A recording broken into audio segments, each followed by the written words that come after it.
experts to talk to us about what needs to be done. You know, there's a time when we used to say agriculture is the backbone of Uganda. There's a time we hoped would be the food basket of the region and Africa for that matter. I don't know whether that's still the conversation, but hopefully our experts will be keeping us in the loop on this. Baldwins, good evening. Who is it that you are talking to this evening? Good evening, Joe. It's a great privilege indeed. It's a monumentally epic day in broadcasting here at NTV.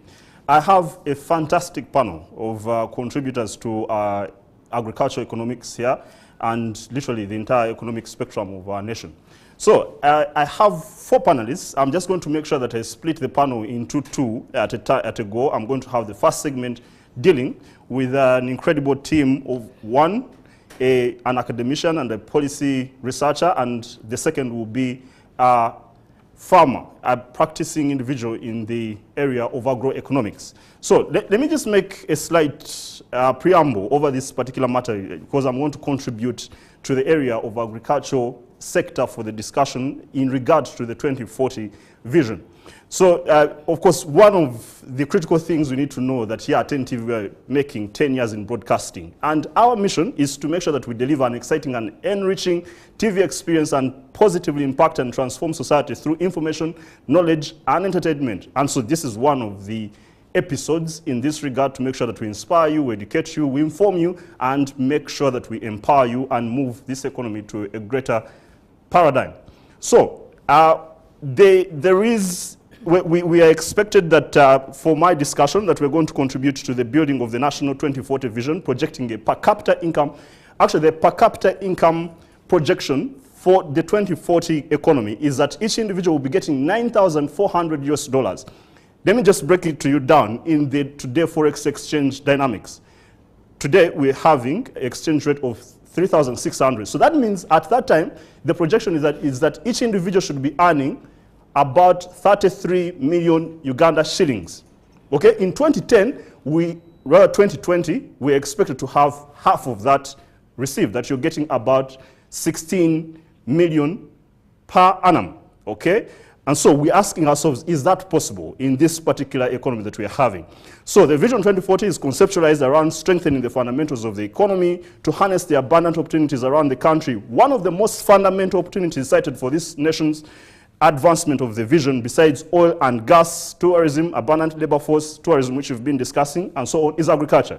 So please, just for this moment, join me with my gallant 2 panelists to make sure that we decipher this particular matter of concern about agriculture and its contribution to the 2040 vision of Uganda. Right on my left, I have a great lady who is a researcher. She's called Dr. Susan Kavuma, lecturer at Makerere University in the School of Economics with over 15 years experience in conducting policy-related research in various fields, such as health, education, labor economics, poverty, and income inequality. She's also a researcher with Advocates Coalition for Development and Environment, ACORD. Dr. Susan, you're welcome. Thank you, Baldwin. Yes. Good evening, viewers. All right, and let me introduce you to my second panelist, who is a farmer. She's called Margaret Laloyo. She's the CEO of Blessed Organic Release Company Limited, based in the north part of this nation, in Padel. And she is running a shea butter company, and she's working with over 6,000 farmers up country in northern Uganda. Madam Margaret Laloyo, you're welcome. Thank you so much. Yes. You told me you drove all the way from Padel last night just to make sure that you're part of this economic summit. It's a privilege. Wow, that's an honor indeed on our part, and you're a hero for the work that you do. So let's get started. Dr. Susan, Yes. Now, projections of the 2040 vision indicate that Uganda will graduate into a lower middle income country by 2017. Unfortunately, that hasn't yet happened. And you're part of the architects of this whole policy, progressing to an upper middle income category by 2032 and attaining its target of US $9,500 in 2040. Uganda's vision statement, which is of the 2040 vision, is that we have a transformed Uganda society from a peasant to a modern and prosperous country within 30 years. So, Madam Dr. Susan, in Uganda's agricultural sector able to make the expected contribution toward Uganda's Vision 2040? Thank you, Baldwin. This is Baldwins. Baldwins. Yes. Sorry about that. Thank you, Baldwins. This is a question which I'll not give a yes or no. However, I would like to put into perspective our expectations of the agriculture sector. I think the agriculture sector has a huge potential to make us realize the targets of Vision 2040. Why do I think so? First, we need to be aware of that the agriculture sector provides us with our foreign exchange. Large portion of our foreign exchange is from agricultural products. 80% of our foreign exchange is from the agricultural sector. So we need to boost the agriculture sector. We have known about the story of coffee for decades. But I don't think the highest forex exchange earner is agriculture in this country. That's quite different because I actually have a tourism. Reflection. Yes, exactly. So yes, tourism is just coming up, but agriculture has been our main source of revenue for so many years. And we can't neglect the agriculture sector because it has we have a comparative advantage in agriculture. Our country is known for having a huge chunk of arable land. We also have fertile soils. We also have 2 seasons to plant. And so that has given us a leverage over other countries when you look around the region. And that is why over time Uganda has been the food basket for the region. We've been supplying to Kenya maize. We've been supplying all sorts of agricultural products to Southern Sudan. And actually Southern Sudan is our major export destination. And so we have a comparative advantage in agriculture. And that is why... Doctor, now the challenge is that the South Sudan market is dying and we're having also a competitive, robust sort of upsurge of other neighboring countries which are producing far much more food than we are, including Kenya, which used to be totally the negative. And in the meantime, it seems Uganda is just declining in agriculture. So how do we move forward just to know and influence the economic players in this particular field? I think we need a paradigm shift. Which one? By both the policy makers and the population to appreciate that agriculture is still our comparative advantage sector. So that we get involved. Because most of us, you realize that we have idle land that probably we're not using. So we need to take advantage of that arable land that is available and invest. Like which land in particular? Is there any particular, because you are a scholar, okay? Yes. So out of your research, which particular land are you talking about that is available, that you think has no political combustible problems that will come up by if the government nationalizes it? Is there land that is there that we can... I've moved across this country, and wherever I go, whether you go to Luwero, whether you go to a patch, actually I went through a patch and I was seeing vast pieces of land that are unutilized. But so it's owned by some other people. So we still have land to do agriculture farming because we have comparative advantage in agriculture. And well, it's good that the tourism sector is coming up, but the tourism sector is quite fragile, very sensitive to the foreign exchange movements, very sensitive to conflicts in the region.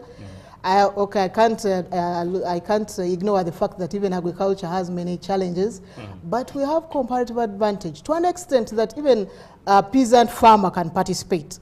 Although as we progress to Vision 2040, we need to change that and commercialize farming. Because if we are to increase our incomes, we must produce commercially. So that we can satisfy the export market. Okay, on that thread, just before I transition to Laloyo. Now, let me make a proposition, which is a clear, familiar narrative about zoning, okay? Yes. You have a specific region within the nation. You say that particularly this area, perhaps let's say the north or the west, concentrates on banana production or coffee production. And then we have clustering, okay? If you're talking about this idle land, it's owned by people. So if you're talking about clustering, you could congregate and aggregate the multiple smallholder farmers and get them together. Is that an applicable and viable option? Because we need to have solutions for how we move forward. Yes, I think clustering and zoning is a good idea. It's a good idea because it enables us to increase the productivity, because you're sure whatever crop you're growing it with the right soils, because the basis of zoning is really on the soils, on the capability Doctor, of soils. thank you. I'll get back to you. Now, just let me get to the actual practitioner of farming right here. And I'm going to ask her a very familiar question, and this is about how do you attract the youth into the agroeconomy. So Uganda nation's Right, United Nations Department of Economic and Social Affairs Population Division has actually a population time clock. And apparently, we are over 40 million people in Uganda since the census that was conducted in 2010. I hope I'm not mistaken on that particular date. And so we are 40 million. And the youth percentage, the percentage of the population under 15 is 49.9. Okay? So this is quite a very young population. Now, Margaret, you are dealing with the farming itself. How do you attract young people, especially those under 25, let's say, to be interested in the economic practice of agriculture? Thank you so much. This is such a privilege for the nation of Uganda, having the greater percentage of the younger generation. And from my experience, the youth are ambitious. Their expectation is very high. They are dreamers. The youth want something that brings results immediately. The youth has different ambition to accomplish within a short time. Some of them want to build their career, some of them want to marry, some of them want to be important in their villages, in their locality, in the nation. Some of them want to make money quickly. All these workers are an advantage, and that makes me make an attempt to say, yes, it is possible for us to achieve that in the Vision 2040. Because the youth has a lot of energy, but there are gaps that needs to be covered by both the policymaker, the academia, the youth themselves, in transforming the mindset of the youth. Because when we looked at agriculture, it's something that we have to nurture and wait for a period of time. The youth is coming from an anti-paradigm shift, that they want result immediately. For example, a youth in my village would sell a piece of land to buy a boda motorcycle. Yes. So that he can, something that will enable him to get money quickly. But you understand the aspect of work smart and also the attractiveness of an economic area, because agriculture sounds and seems in actual practice and experience to be dirty. So how are you going to entice a young person to opt for an agricultural dirty sort of work environment, or are we going to make sure that we reorganize agriculture so that it's smart, it's attractive, and it is appealing to the young person rather than to go and get a border, which seems to be a smart work option?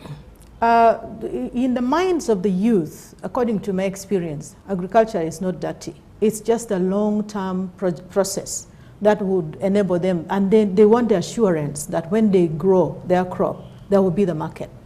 And sometimes the youth wants to do anything that would enable them to achieve their dreams, their ambition, and their passion for what they would do. So I am still certain that many youth would still accept the idea of making agriculture their personal development project and agriculture as a business, especially even those who have come from the university. Looking at the fertility of the land in Uganda, the land in Uganda is still organic land that does not need so much fertilizer that would require a youth to get so much money. But there's a challenge that if we put in place together the collaboration with the policymaker and then the academia, together with the community and the youth, this is achievable. One, the youth needs to be assured that whatever they will do, however dirty, simple it is, they will get the market. That assurance has to be there.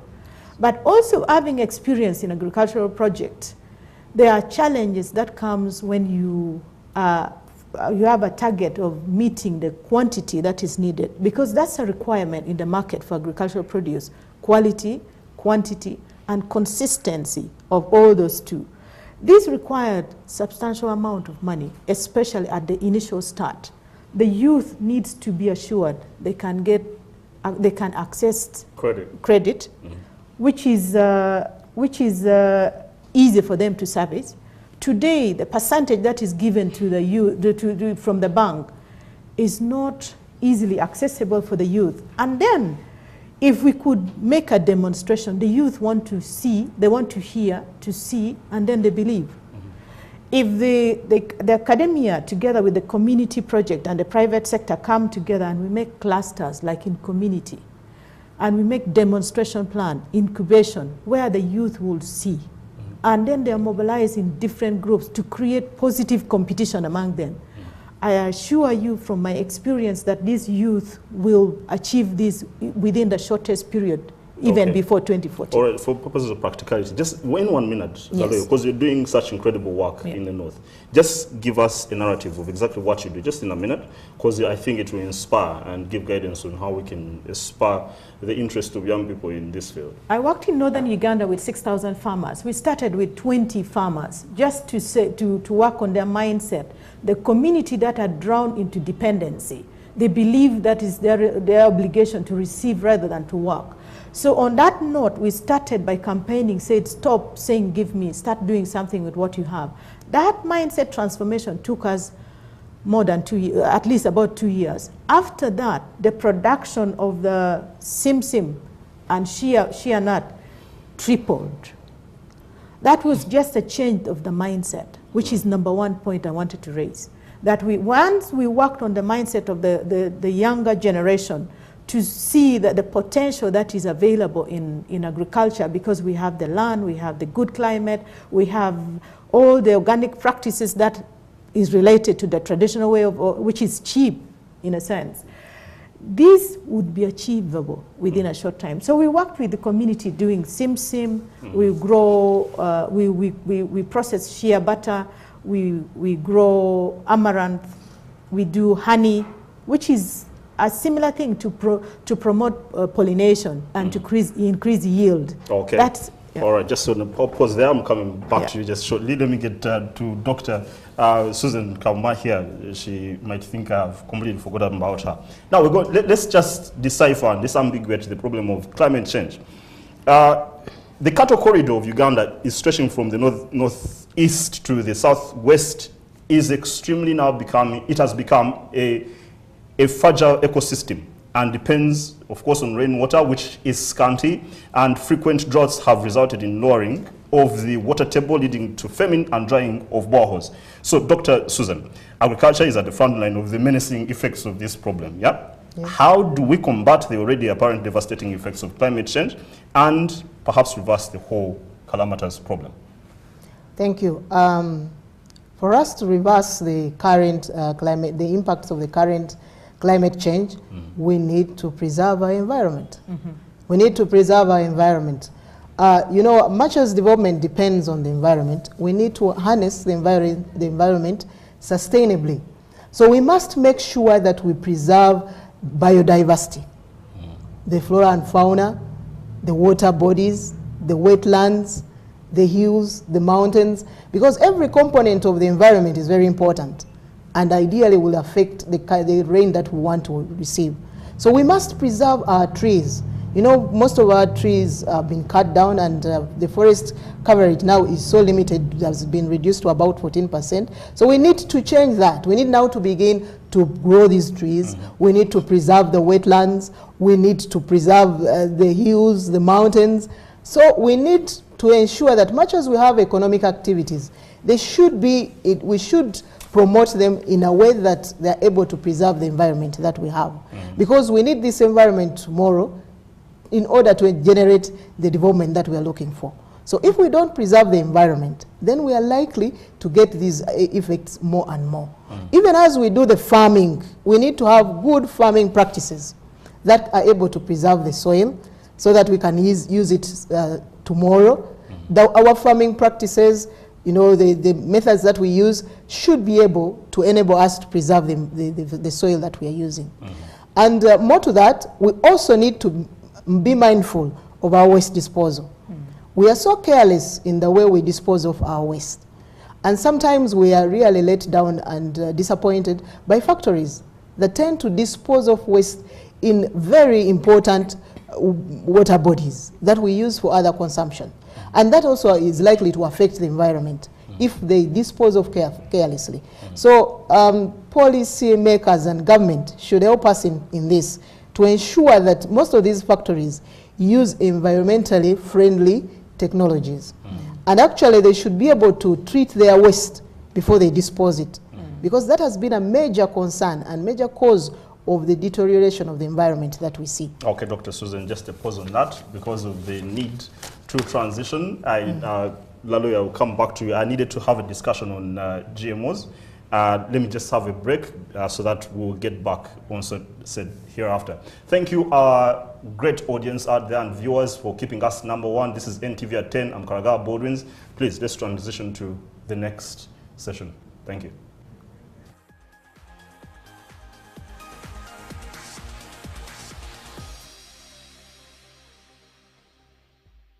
After introducing the cheapest tariff in Uganda of 1 shilling per second, AfriCell is giving away the biggest cash prize ever. Not 10 million, not 100 million, but 1 billion shillings. Yes, that's 1,000 million shillings. All you have to do is recharge 500 shillings airtime or more to get a chance to enter the draw. The more you recharge or top up, the more chances you get to win Uganda's biggest cash prize ever of 1 billion shillings. Dial *777# to know how many chances you have to win in the daily draw.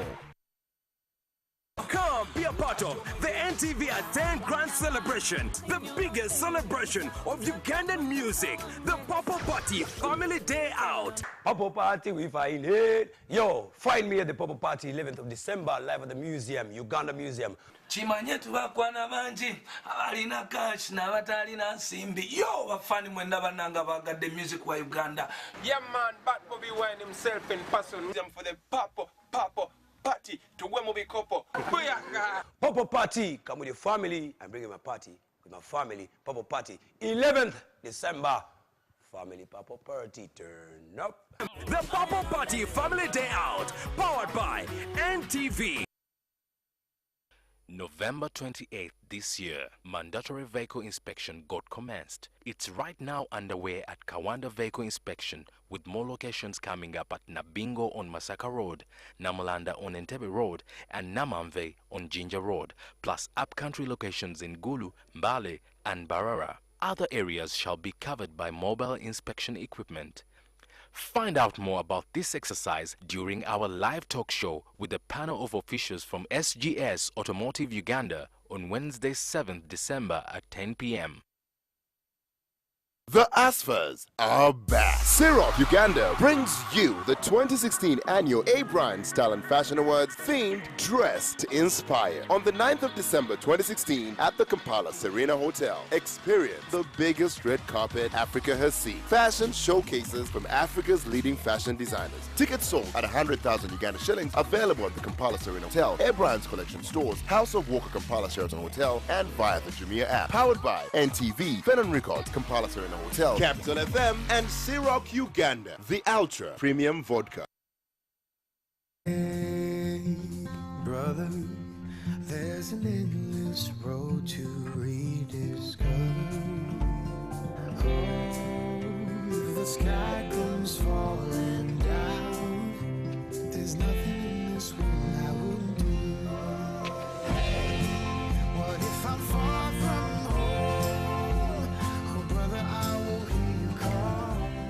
Watch Coke Studio Africa on youtube.com/Coke Studio Africa.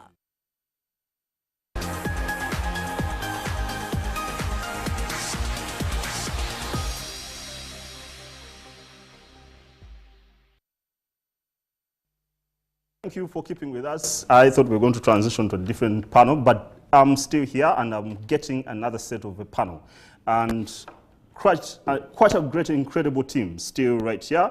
And right straight away, let me actually introduce the panel. On my left, I have Mr. Apollo Segawa, the Executive Director of the Consortium for Enhancing University Responsiveness to Agribusiness Development. He's the Chairman, Uganda Agri-Business Incubators Alliance, Board Member of Uganda Agribusiness Alliance, and a Food Processing Quality Management System and Agribusiness Incubation Expert. Wow.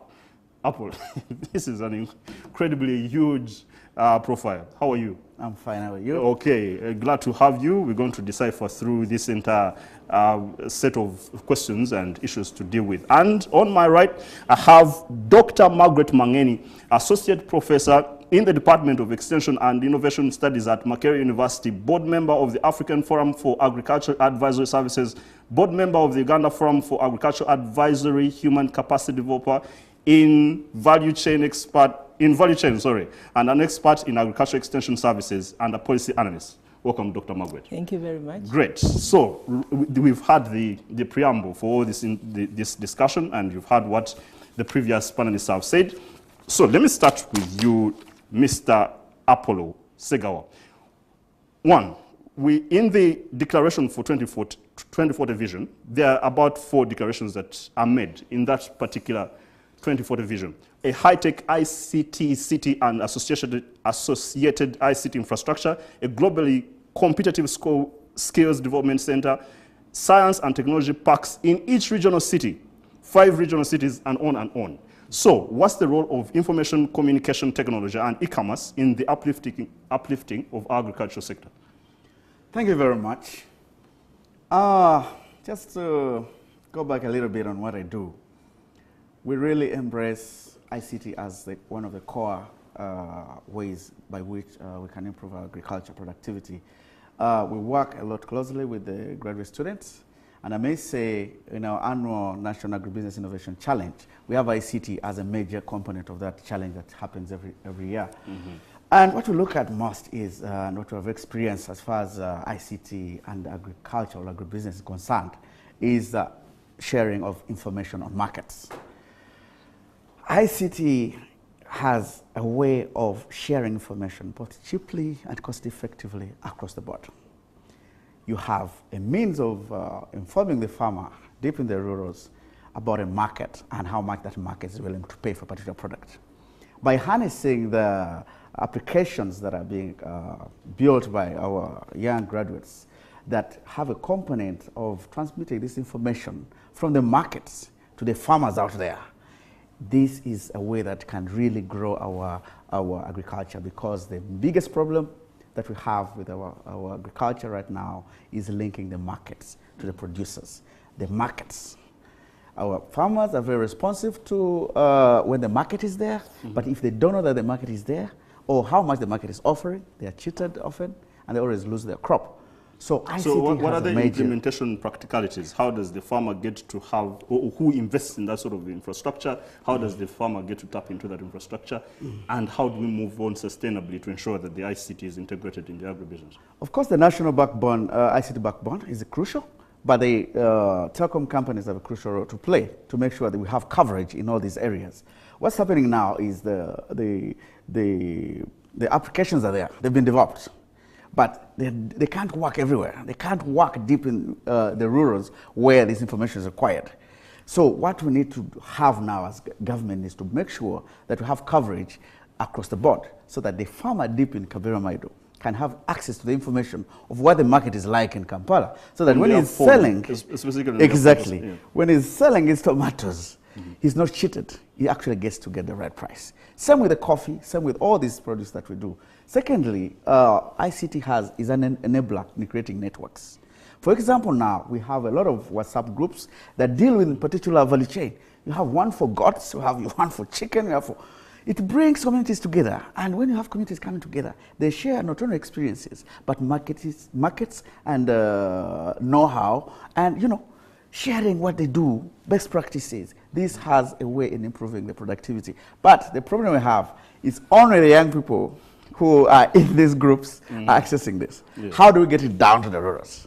That is now the challenge. Okay, so just pause on that. It's just unfortunate we have limited time, 3 minutes, to make sure that we dig through these questions. But I think the message is being done. What I'm hearing, there has to be an investment into the ICT infrastructure, especially by the telecoms companies, and there has to be an appreciation of the technology itself. Now, just going to Dr. Margaret Mangeni, a value chain expert. There was a loan amounting to over 2 billion shillings, which was disbursed to the company called Amos Dairies in Akegeti village, Nyakahita parish in Nyakasura, Nyakashashara. All right, I hope I'm getting that right. Sub-county on 24th December 2014 at terms that were settled with Bank of Uganda requirements, 12% interest rate, 5-year loan period 2015 to 2020. Why am I reading this? One, I want to know how do we as a country attract increased investment in agricultural industrialization? We're talking about mechanization, modernization, making sure that you have everything systematically integrated with a technological touch. So how do you spur that? Is this an example where the government is making some sort of loan arrangements with specific or individual farmers, and perhaps other arrangements? Thank you very much, Baldwin. Investment in industry is really something that we need to think about very carefully. And like you've said, I want to say that this is not the first time that we are thinking about it when we look at the Vision 2040. I think the starting point is really to benchmark internally what we have done so that we are able to learn lessons. I think if we are to make it going forward, we need to be a country that learns from the past. What are the success factors? What are the failure factors in the investments that we've had so far? Because indeed, investment has been there in industry, and it's a lot of money, so we can't afford to begin throwing it away without learning and reflecting and fine-tuning. So I would say that the first point to start is to look at the lessons, both from the local investments and the international investments. And I think we need to change here, because the main focus tends to be to look at the international investors. Those are the ones we consider investors. But I want to argue that the local investors, we also need to target them with strategies. And when we distill these lessons from the past, we are able to package them in a manner that can be used by other investors in future. My colleague has been sharing about communication and e-technologies. These are very crucial in terms of making the message, taking the message out there. That's how we attract people and really market the agricultural sector as the place to invest. I think that's the way to start. Okay, now one of the challenges is that because at times we bash government and we have no real, there's an agricultural credit facility that has been issued, actually this particular, rather last year, 2015. Uganda Shillings 243 billion had been disbursed to farmers cumulatively between 2009 and 30th June 2015, of which only Uganda Shillings 188.6 billion, which is just 78%, was absorbed. A total of 79% of the 401 loan applications that were received were funded. Now, you have money available by the public, governance structure, the government itself, but people are not taking it on. How is this money just lost into obscurity and without any adaptability to its expected productive channels, especially for farming purposes? Actually, Baldwin, that makes my point even clearer. The fact that we set up these structures for financing, and we don't have in place mechanisms to track what's going on, to really understand the root causes, for example, in that case of low absorption, and if people absorb, why they are not really transforming or transitioning out of poverty. I think that's why we need a serious strategy for learning, because the challenge we have, again, not bashing government, we have a tendency to invest and then run away from investments before we have even understood why things went wrong, and therefore using it as a learning for the future. I think we need to get away from that, because as I said from the beginning, industrialization is big money, big investment. So we really can't afford to be running away from investments just like that. We need to be harvesting lessons, fine-tuning interventions, and then moving forward in a more systematic and better manner. So, Doctor, who needs to work harder so that we have an efficient way of application of our resources, the financing that is there, making sure you direct the farmers to make the right decisions and the right actions to be productively efficient? To me, I think the private sector is there, and they've been actually very responsive in this country. But I would put the onus on government, because government has a role to play in terms of really showing the direction that we should take as a country and making sure that there are efficient and effective systems of tracking our progress, harvesting lessons, as I said in the beginning, and channeling them into future investments, both for the public sector and for the private sector, for local investment and for international investment investors as well. Thank you, Doctor. Just let me get back to Apollo. So one of the other objectives of the 2040 vision are to accelerate industrialization through upgrading and diversification to effectively harness local resources, offshoring industries, and develop industrial clusters along value chains, make land reforms to facilitate faster acquisition of land for planned urbanization, infrastructure development, and agricultural commercialization, among other developments. So, what do you advise our policymakers that should be the sequencing of agro-sector development priorities? Okay, because there's so many things. There is the diversity. You have, of course, crop issues. You have animal issues. You have irrigation applications. So what should be like the number 2 or 3 things that you request or advise the policy implementers here to deal with to make sure that we have a positive progression on the building of our agroeconomy? First of all, I think the issue of creating local markets for our produce. What has been done now by the Ministry of Agriculture is we have a zoning mechanism. We know what needs to be planted where. The next thing, logically, that should be done is to create market for the produce that should be produced in that area. How is that done? Looking at the incubation model that I always endeavor to champion is put value additional facilities in the clusters that are within these production areas for those particular crops. For example, the farmers in the Elgon region that grow coffee need to have a full range of value addition equipment for coffee in that area. That can be managed centrally as an incubation hub that can attract and add value to the produce that's coming out of that area. The same you can do for the cattle corridor. Put a big infrastructure for dairy value addition in the cattle corridor so that the farmer has less than 100 kilometers to deliver his milk at the right price. That way you're going to increase your productivity tremendously and also increase the income of the farmers. They have a ready market. Yes, and just and they have availability of markets. Yes. So second, because we need to second have is the solution-centric discussion. Yes. The irrigation factor. Okay. We need to start. We should not have started with productivity.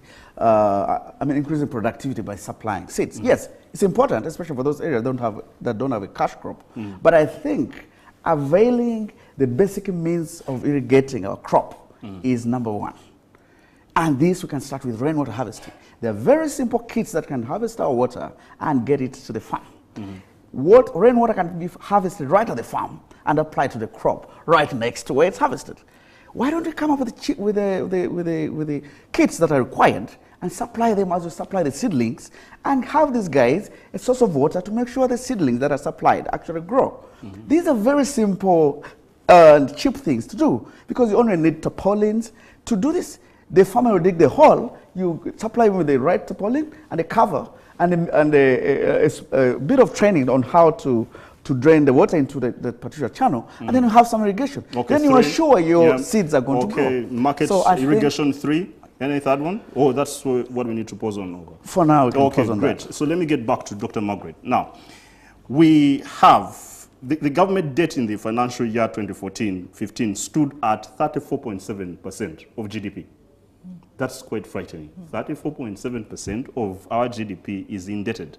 So Uganda Vision 2040 identifies key core projects that need to be started, including some large irrigation schemes, as he was talking about, 4 international airports, a standard gauge railway, oil refinery and associated pipeline infrastructure, multi-lane paved national road network linking major towns, cities and other strategic and globally competitive skills development centers. Now, Madam Dr. Margaret, what kind of infrastructure amenities and enabling facilities can double or perhaps triple Uganda's agricultural production potential and contribution to our GDP? Because that's where the big population of production is.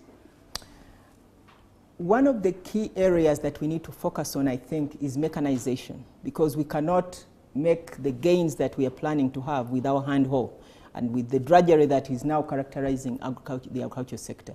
We need to make sure that we invest in mechanization of all the labor-intensive activities on the farm, starting from plowing, planting, weeding, harvesting, post-harvest handling. And of course, I can't afford to forget the women who are actually the ones who shoulder the burden of the labor on the farms. We must make sure that we make life easy for our men and women who till the land, to make sure that we are able to reap more optimization of labor actually.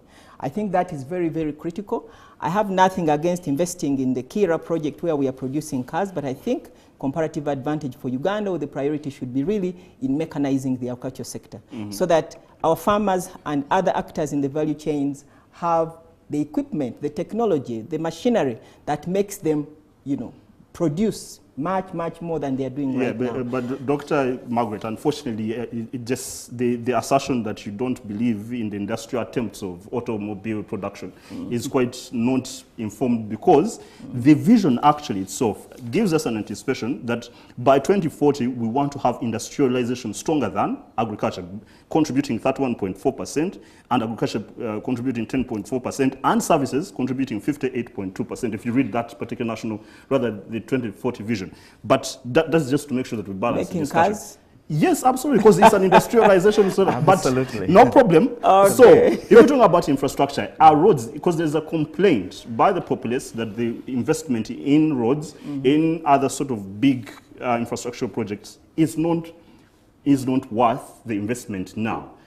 If it's in the vision and it's stating that we need to have a good road network, do you think the government is on the right track, or you think it needs to scale back down? I think government is on the right track. Roads are so critical, actually, for industrialization. Because, you know, if you're to have an industry anywhere, it must have a very good road. The road is where the, you know, inputs for product to enhance production and services are all transported on that road. So the government is right on track on that one. So I agree with that. Just 30 seconds, please. I need to transition to a different platform. Yes. I can't finish this conversation without emphasizing the impact and effect of effective incubation centers. Countries have transformed by investing money. What is an incubation center, please? Is a one-stop center that guides an entrepreneur, an agro-entrepreneur, from the start of his enterprise to when the enterprise is actually moving. You get the technical support there, you get the network, market networks, you get the funding opportunities there, and actually the facilities. Israel, South Africa is transforming and creating jobs for the youth using this kind of approach. This is an approach that I encourage and push our government to put money into, to ensure that our youths get jobs that they can create themselves by starting agro-enterprises.